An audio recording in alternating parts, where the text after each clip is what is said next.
Hi hello friends, എല്ലാവർക്കും നമ്മുടെ Sumi Mufas tasty കിച്ചണിലേക്ക് സ്വാഗതം. അപ്പം നമ്മുടെ നാളെ വരാനിരിക്കുന്ന സാന്ത്വനം 2ൻ്റെ കുറച്ച് നല്ല വിശേഷങ്ങളൊക്കെ നമുക്ക് കേട്ട് നോക്കിയാലോ. നല്ല അടിപൊളി സീരിയലല്ലേ നമ്മുടെ സാന്ത്വനം 2 അല്ലേ. ഒരു ഫാമിലി, ആ ഫാമിലിയിലെ മക്കളും എതിർ വീട്ടിൽ ആ വീട്ടിലെ അമ്മയുടെ കുടുംബവും അങ്ങനെ ചേർന്ന് രണ്ട് വീടുകൾ തമ്മിലുള്ള അങ്ങോട്ടും ഇങ്ങോട്ടുമുള്ള ഓരോ ഇതാണ്. അപ്പോൾ നമുക്ക് എന്തായാലും കണ്ടു നോക്കാം നമ്മുടെ അനുവിൻ്റെയും അലോകിൻ്റെയും പുതിയ പ്രശ്നങ്ങൾ എന്തൊക്കെയാണെന്ന്.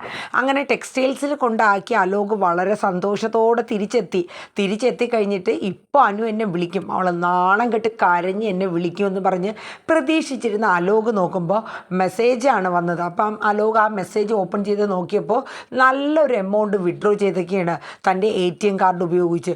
ഇതെങ്ങനെ സംഭവിച്ചു? അപ്പോൾ അച്ഛൻ്റെ അടുത്ത് പെട്ടെന്ന് തന്നെ അലോക് പറയുന്നുണ്ട്, അച്ഛ ആരും എൻ്റെ ATM കാർഡ് എടുത്ത് പൈസ വിഡ്രോ ചെയ്തിട്ടുണ്ട്. അപ്പോഴാണ് അലോകിന് ആ കാര്യം മനസ്സിലായത്. എൻ്റെ ATM കൊണ്ടാണ് അനു പോയിക്കുന്നത്, കാരണം പഠിച്ച കള്ളിയാണ് അവൾ എന്നുള്ളത് അലോകിന് മനസ്സിലാവുകയാണ്. അങ്ങനെ അലോക് വേഗം തന്നെ ആ ടെക്സ്റ്റൈൽസിൽ ചെല്ലുകയാണ്.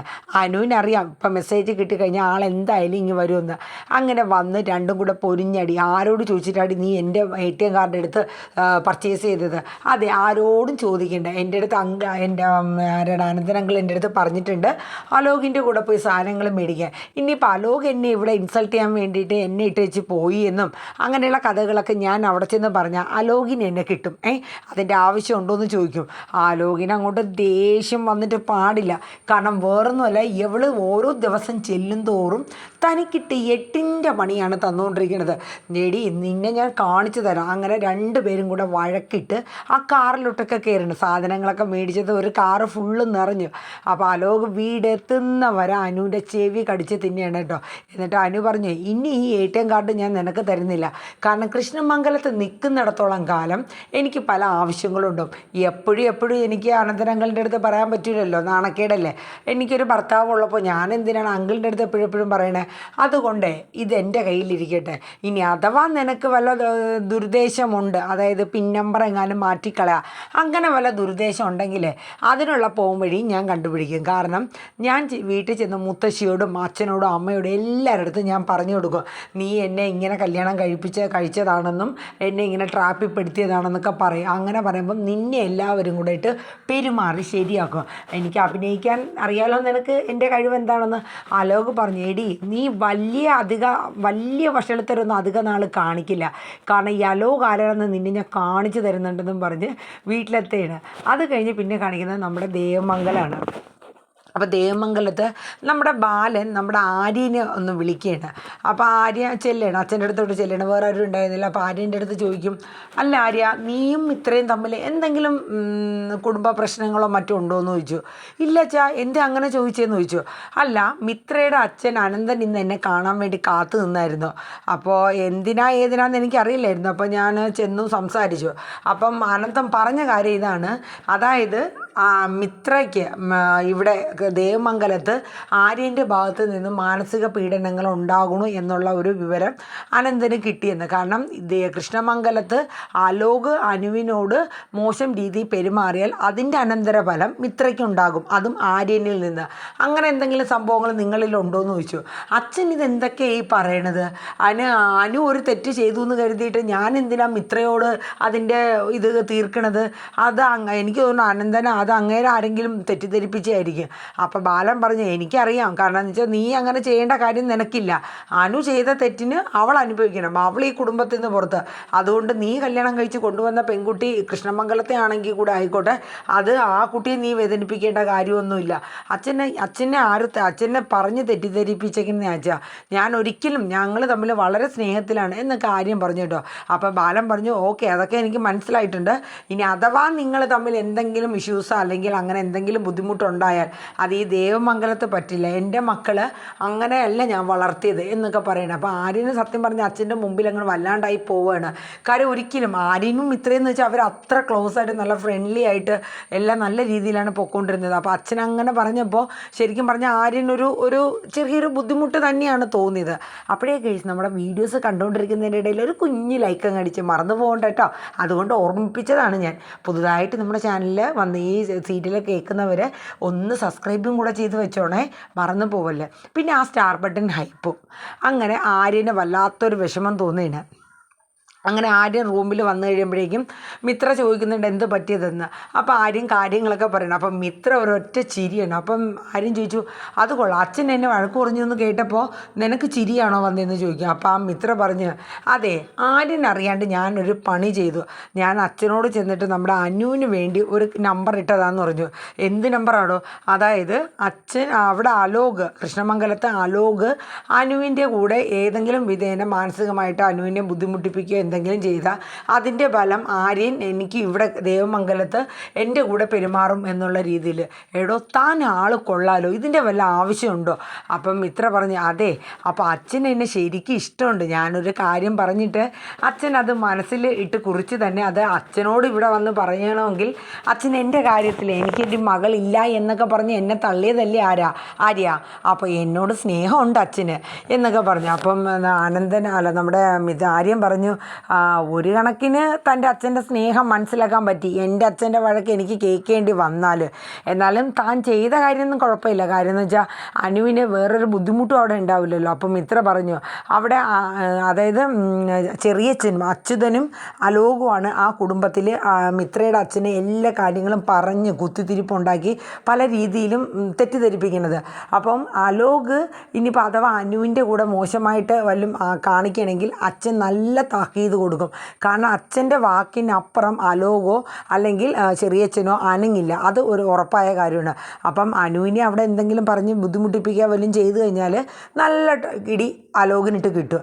അപ്പോൾ അത് കേട്ടപ്പോൾ ആര്യനൊരു സന്തോഷം. കാരണം തൻ്റെ അനിയത്തി ഇറങ്ങിപ്പോയെങ്കിലും അവൾക്കൊരു കഷ്ടപ്പാട് അവിടെ വരരുത് എന്നുള്ളത് മാത്രമേ ഉള്ളൂ. അത് കഴിഞ്ഞ് പിന്നെ കാണിക്കുന്നത് എന്തെന്ന് വെച്ചാൽ നമ്മുടെ ആകാശും ആര്യനും കൂടെ നമ്മുടെ ജീവനെ കാണാൻ വേണ്ടി പോയി അമ്പലത്തിൻ്റെ അവിടെ വെയിറ്റ് ചെയ്ത് നിന്നായിരുന്നല്ലോ. പക്ഷേ ജീവൻ വന്നുവെങ്കിലും ഈ സംഭവങ്ങളൊക്കെ അവർ പറഞ്ഞു, ഇങ്ങനെ ജീവൻ്റെ അമ്മയും അച്ഛനും വന്നിട്ടുണ്ടായിരുന്നു. അപ്പോൾ ഒരു കോമ്പൻസേഷൻ എന്ന രീതിയിൽ അവർ 1 കോടി രൂപ ചോദിച്ചു. പക്ഷേ ആര്യൻ അതിന് പെട്ടെന്ന് വന്ന ഒരു ടോൺ അല്ലായിരുന്നു ആര്യന് ഇത് കേട്ട് കഴിഞ്ഞപ്പോൾ. ആര്യനല്ല, ജീവൻ ഇത് കേട്ട് കഴിഞ്ഞപ്പോൾ ഒരു വല്ലാത്തൊരിതായിപ്പോയി. അപ്പം ആകാശും ആര്യനും പറഞ്ഞു, ഞങ്ങൾക്ക് അത്രയും വലിയൊരു മിഡിൽ ക്ലാസ്സുകാരായ ഞങ്ങൾക്ക് ജീവ അത്രയും വലിയൊരു എമൗണ്ട് തരാനുള്ള ഒരു കഴിവില്ല. അച്ഛൻ 1 മാസം കൊണ്ട് അത് തരാമെന്നൊക്കെ പറഞ്ഞു. വീട് വിൽക്കാനോ അല്ലെങ്കിൽ അങ്ങനെയൊക്കെ എന്തെങ്കിലും ഇത് ചെയ്താൽ തന്നെ അത്രയും എമൗണ്ട് ഞങ്ങളിൽ എത്തില്ല എന്ന് ആകാശും ആര്യനും ഒക്കെ പറഞ്ഞ് മനസ്സിലാക്കാൻ ശ്രമിച്ചു. അപ്പോൾ ജീവൻ ചോദിച്ചു, അല്ല ഇതിലിപ്പോൾ ഞാൻ എന്താ ചെയ്യേണ്ടത്? അവരപ്പോൾ അങ്ങ് അന്തളിച്ചു. കാരണം ഈ ജീവൻ പെണ്ണ് കാണാൻ വന്ന സമയത്തൊക്കെ ഭയങ്കര ഫിലോസഫി അടിച്ചു. എനിക്ക് സ്ത്രീധനം വേണ്ട, 10 ലക്ഷം രൂപ അത് അനുവിൻ്റെ പേരിലിട്ടാൽ മതി, കാറാണെങ്കിലും അനുവിൻ്റെ പേരിന് എടുത്താൽ മതി, സ്വർണ്ണമാണെങ്കിൽ അത് അനുവിൻ്റെ പേരിൽ ബാങ്ക് ലോക്കറിൽ വെച്ചാൽ മതി കല്യാണം കഴിഞ്ഞ് എന്നൊക്കെ വലിയ വീമ്പിളക്കിയവനാണ്. എന്നിട്ട് അച്ഛനും അമ്മയും ഇങ്ങനെ 1 കോടി രൂപ ആവശ്യപ്പെട്ട് വന്നിട്ടുണ്ടായിരുന്നു എന്ന് പറഞ്ഞപ്പോൾ ഇവരുടെ ഒരു കണക്ക് കൂട്ടൽ, ആര്യൻ്റെയും ആകാശിൻ്റെയും കണക്ക് കൂട്ടലിൽ ഒരു പക്ഷേ ജീവൻ അത് അങ്ങനെ ഒരു ഇത് വേണ്ടാന്നോ അല്ലെങ്കിൽ എന്തെങ്കിലും കുറപ്പിക്കാനോ അങ്ങനത്തെ എന്തെങ്കിലും കാര്യം പറയുമെന്നാണ് കരുതിയത്. പക്ഷേ ജീവൻ പെട്ടെന്ന് ടോൺ മാറിക്കളഞ്ഞു. എനിക്കായിട്ട് ഇതിലൊന്നും ചെയ്യാൻ പറ്റില്ല, പിന്നെ ഞാൻ പൊക്കോട്ടെ, എനിക്കിന്ന് കുറച്ച് തിരക്കുള്ള ദിവസമാണെന്ന് പറഞ്ഞിട്ട് പതുക്കെ അവിടെ നിന്ന് എസ്കേപ്പ് ആയിട്ടോ. പക്ഷേ പുള്ളിയുടെ മൈൻഡ് പെട്ടെന്ന് അങ്ങ് മാറിപ്പോയി. അയാൾ അറിയാത്ത കാര്യമാണ്. അപ്പോൾ ഇങ്ങനൊരു സംഭവം വീട്ടിൽ അച്ഛനും അമ്മയും ചെയ്തു എന്നൊക്കെ അറിഞ്ഞതിൻ്റെ ഒരു ഇതാണോ എന്താണെന്നറിയില്ല. അപ്പോൾ ജീവൻ അങ്ങ് പോയി കഴിഞ്ഞപ്പോൾ ആര്യനും ആനന്ദിനും വല്ലാത്ത ബുദ്ധിമുട്ടായി. അങ്ങനെ വീട്ടിലെത്തി കഴിഞ്ഞപ്പോൾ ആകാശ് ഇങ്ങനെ റൂമിൽ സങ്കടപ്പെട്ടിരിക്കുകയാണ്. ആ സമയം നമ്മുടെ മീനു ചെന്നിട്ട് ചോദിച്ചു, എന്ത് പറ്റി ആകാശ്? അപ്പോൾ ഇങ്ങനെ ജീവനെ കാണാൻ പോയ കാര്യം അവർ രണ്ടുപേരും ചർച്ച ചെയ്തു. അപ്പോൾ ഇവൻ ഇങ്ങനത്തെ സ്വഭാവമുള്ള ഒരുത്തനാണോ? അപ്പോൾ അവൻ പെണ്ണ് കാണാൻ വന്ന ടൈമിലൊക്കെ ഭയങ്കര ഫിലോസഫി അടിച്ചല്ലോ എന്ന് മീനു പറഞ്ഞു. ഒരു കണക്കിന് നമ്മുടെ ആകാശ് പറഞ്ഞു, ഒരു കണക്കിന് നമ്മുടെ അനു അവിടെ പോകാണ്ടിരുന്നത് നന്നായി. കാരണം ജീവൻ്റെ അമ്മയുടെയും അച്ഛൻ്റെയും സ്വഭാവം ഇങ്ങനെ, ഇപ്പം ജീവൻ്റെ സ്വഭാവവും ഇങ്ങനെ, അത് ഒരു കണക്കിന് കല്യാണം നടക്കാത്ത തന്നെ നന്നായി. പക്ഷേ കല്യാണം കഴിക്കേണ്ട വേറെ ഏത് ചെറുപ്പക്കാരനായാലും കുഴപ്പമില്ലായിരുന്നു, അലോക് അല്ലായിരുന്നെങ്കിൽ എന്ത് സമാധാനമായിരുന്നു എന്ന് മീനുവും പറഞ്ഞു കേട്ടോ. അങ്ങനെ അവർ രണ്ടുപേരും കാര്യങ്ങൾ സംസാരിക്കുന്നതിൻ്റെ ഇടയിൽ ഈ 1 കോടി രൂപ എങ്ങനെ കൊടുക്കും എന്നുള്ളതിനെക്കുറിച്ച് അവർ ചർച്ച ചെയ്യുകയാണ്.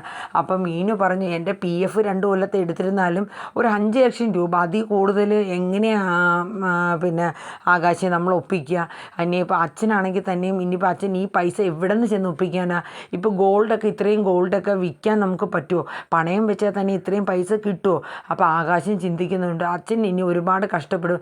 ഈ വീട് വിൽക്കണ കേസിനെ കുറിച്ച് ആലോചിച്ച് കഴിഞ്ഞാലും സങ്കടം. അപ്പം മീനു പറഞ്ഞു വീട് വിറ്റ് കഴിഞ്ഞാൽ കാര്യം നിങ്ങൾക്ക് 3 പേർക്ക് അവകാശപ്പെട്ടതാണ്. പക്ഷേ ഈ വീട് അതായത് അച്ഛൻ എത്രയോ വർഷം കഷ്ടപ്പെട്ട് അധ്വാനിച്ചുണ്ടാക്കിയ ഈ ഒരു ദേവമംഗലം ഒരു നല്ല കാര്യത്തിനാണെങ്കിലും കുഴപ്പമില്ല. ഇത് ആ അലോകിൻ്റെ കൂടെ ഇറങ്ങിപ്പോയിട്ട് അനു ചെയ്ത തെറ്റിൻ്റെ ഫലത്തിന് വേണ്ടിയിട്ട് നമ്മുടെ ഇത്രയും നല്ലൊരു വീട് നഷ്ടപ്പെടുത്തി കളയുക എന്ന് ഓർക്കുമ്പോൾ ഒരു വല്ലാത്ത വിഷമമുണ്ട് ആകാശിൽ നിന്ന് നമ്മുടെ മീനും പറയുന്നുണ്ട്. അപ്പോൾ അവർ രണ്ടുപേരും ആലോചിച്ചിട്ട് ഒന്നും കൂട്ടുന്നില്ല. എന്നിട്ട് മീനു പറയണം ആകാശിൻ്റെ കൂടെ, ആകാശം സമാധാനപ്പെടുക, എന്തെങ്കിലും ഒരു പോകുമ്പോഴേ നമുക്ക് നോക്കാം എന്നൊക്കെ പറയണം. കാരണം എന്തായാലും നമ്മൾ കേസുമായിട്ട് പോയിരുന്നാൽ കൂടിയും ഇത്രയും വലിയ എമൗണ്ട് ഒന്നും കോടതി വിധിക്കില്ല. ഇവർ നമ്മളോട് ചോദിച്ചിരിക്കുന്നത് ഒരു വല്ലാത്തൊരു ചോദിക്കില്ല. ഇത്രയും രൂപ, 1 കോടി രൂപയോ, ഇതൊക്കെ വല്ലതും കേട്ടാൽ തന്നെ ആരെങ്കിലും ഉൾക്കൊള്ളുമോ എന്ന് ആകാശം പറയുന്നുണ്ട്. അഥവാ കോടതി പോയാൽ ഒരു 5-10 ലക്ഷം രൂപ അത്രേ വരുള്ളൂ. നമുക്ക് നഷ്ടം വന്നേയില്ലെന്ന് മീനു പറഞ്ഞു. നമുക്കും കാറ്ററിങ്ങും അല്ലെങ്കിൽ സ്റ്റേജ് അറേഞ്ച്മെൻറ്റും അങ്ങനെയൊക്കെ ആയിട്ട് മാനേജ്മെൻറ്റായിട്ട് അങ്ങനെ നമ്മളും ഒരുപാട് പൈസ നമുക്ക് നഷ്ടം വന്നേയില്ലേ. പിന്നെ നമ്മുടെ പെൺകുട്ടിയുടെ ഭാഗത്തുള്ള ഒരു തെറ്റ് കാരണം നമുക്ക് ഒന്നും പറയാനും പറ്റില്ല എന്ന് മീനുവും ആകാശം പറഞ്ഞു. അത് കഴിഞ്ഞ് നമ്മുടെ മിത്രയും ആര്യനും ഇതിനെക്കുറിച്ച് സംസാരിക്കുന്നുണ്ട്. മിത്ര പറഞ്ഞു ആര്യ എൻ്റെ കയ്യിൽ ഒന്നും ഇല്ലാണ്ടായി പോയല്ലോ, എന്തെങ്കിലും ഉണ്ടായിരുന്നെങ്കിൽ നമുക്ക് അച്ഛന് കൊടുത്ത് സഹായിക്കായിരുന്നു. അനുവിൻ്റെ ഈ കേസിന് വേണ്ടിയിട്ട് ജീവൻ എന്തായാലും പൈസ കൊടുക്കണ്ടേ. അപ്പോൾ ആര്യനും പറഞ്ഞു നമ്മളെ കൊണ്ട് ഒന്നും കൂട്ടിയാൽ കൂടൂലല്ലോടി, വീട് വിറ്റൊക്കെ അച്ഛൻ ഇനി വലിയ കടക്കിണിയിലാവും എന്ന രീതിയിലൊക്കെ ഇങ്ങനെ സംസാരിക്കുന്നുണ്ട്. അത് കഴിഞ്ഞ് നമ്മുടെ ധർമ്മൻ്റെയും സുകന്യയുടെയും റൂമാണ്. അതായത് അവരും ഇതിനെക്കുറിച്ച് സംസാരിക്കുകയാണ്. അപ്പോൾ സുകന്യ ഭയങ്കര നമ്പറാണല്ലോ. സുകന്യ അങ്ങനെ ഇങ്ങനെ കാര്യങ്ങളിലൊന്നും അടുക്കൂല. ഇങ്ങനെയുള്ള കേസൊക്കെ വന്നാൽ നമ്മുടെ സുകന്യ എപ്പോൾ എസ്കേപ്പായെന്ന് ചോദിച്ചാൽ മതി. അപ്പോൾ സുകന്യ പതുക്കെ ധർമ്മൻ്റെ അടുത്ത് പറയണേ, ധർമ്മേട്ടാ ഞാൻ കുറച്ച് ദിവസം ഒന്ന് വീട് വരെ പോയി നിന്നാലോ? അപ്പോൾ ധർമ്മൻ ചോദിച്ചു അതെന്താടി? അല്ല ഇവിടെ പല പ്രശ്നങ്ങളൊക്കെ അല്ലേ, ഇനിയിപ്പോൾ ഞാനിവിടെ നിന്ന് ഇനിയിപ്പോൾ അത് ആർക്കെങ്കിലും ബുദ്ധിമുട്ടൊക്കെ വരില്ലേ? അത് നന്നായി, എന്തായാലും നീ ആൾ കൊള്ളാലോടി. ഒരു കുടുംബത്തിൽ ഒരു പ്രശ്നം വന്നു കഴിയുമ്പോൾ അവരെ കൈയൊഴിയാണോ ചെയ്യേണ്ടത്? എന്നിട്ട് ധർമ്മൻ സുകന്യയുടെ അടുത്ത് ചോദിക്കും, എടി നിൻ്റെ ബാങ്കിലെ അക്കൗണ്ടിൽ വല്ല പൈസ കിടപ്പുണ്ടോ അളിയനെ സഹായിക്കാനായിട്ട്? എൻ്റെ എവിടെ നിന്ന്? എങ്കിൽ ഞാൻ ധർമ്മേട്ടൻ്റെ അടുത്ത് എപ്പോഴും കൈ നീട്ടുമോ? ധർമ്മേട്ടൻ ഇത് എന്തറിഞ്ഞിട്ട് എന്നോട് പറയണത്? അപ്പോഴേക്ക് സുകന്യയ്ക്ക് മനസ്സിലായി ധർമ്മം പതുക്കെ ഒലിപ്പീര് കാണിക്കുന്നത് പൈസയ്ക്ക് വേണ്ടിയിട്ടാണ്.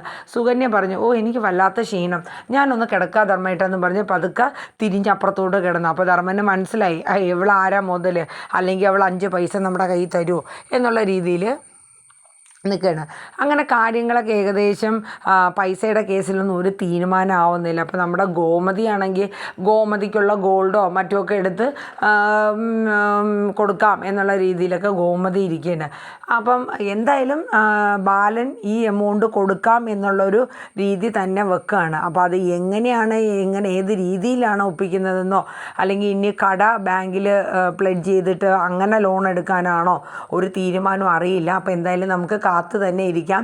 എന്തായാലും ദേവമംഗലത്ത് നമ്മുടെ അനു ചെയ്ത ആ ഒരു കടുംകൈക്ക് ഫലമായിട്ട് അവസാനം ദേവമംഗലം തന്നെ വിൽക്കേണ്ടി വരുമോ എന്നുള്ളൊരു രീതിയിലാണ് ഇപ്പോൾ നിൽക്കുന്നത്. അപ്പോൾ കാര്യങ്ങൾ ഇനി ഏതെല്ലാം വിധത്തിലാണ് വരുന്നതെന്ന് വരും എപ്പിസോഡുകളിലൂടെ തന്നെ നമുക്ക് മനസ്സിലാക്കാം. ഈ സംഭവം ഇതുവരെ നമ്മുടെ അനു അറിഞ്ഞിട്ടില്ല കേട്ടോ. ഇനിയിപ്പോൾ അനു അറിയുമ്പോൾ അത് എത്രത്തോളം വിഷമമാവും എന്നുള്ളതെന്ന് നമുക്കറിയില്ല. അപ്പോൾ എല്ലാവരും നമ്മുടെ വീഡിയോസൊക്കെ ഒന്ന് കേട്ട് കഴിഞ്ഞാൽ ഒന്ന് ലൈക്ക് അടിക്കാനായിട്ട് ശ്രമിക്കുക കേട്ടോ. അതിനോടൊപ്പം തന്നെ നമ്മുടെ സ്റ്റാർ ബട്ടൺ, പിന്നെ പുതുതായിട്ട് വരുന്നവർ ഒന്ന് സബ്സ്ക്രൈബും കൂടെ ചെയ്യുക. അപ്പോൾ നല്ലൊരു ശുഭദിനം പറഞ്ഞുകൊണ്ട് തന്നെ ഇന്നത്തെ നമ്മുടെ സാന്ത്വനം 2-ൻ്റെ നാളെ വരാനിരിക്കുന്ന പ്രൊമോ, നാളെയെന്ന് വെച്ചാൽ 1-2 ദിവസം കൊണ്ട് വരുന്ന സീൻസും കാര്യങ്ങളൊക്കെയാണ് പറഞ്ഞത്. അപ്പോൾ എന്തായാലും നമുക്ക് നാളെയോ മറ്റന്നായിട്ടൊക്കെ തന്നെ ഈ വിശേഷങ്ങൾ കേൾക്കാം. അപ്പോൾ എല്ലാവർക്കും നല്ലൊരു ശുഭദിനം പറഞ്ഞുകൊണ്ട് നിർത്തുന്നു. Tata bye bye.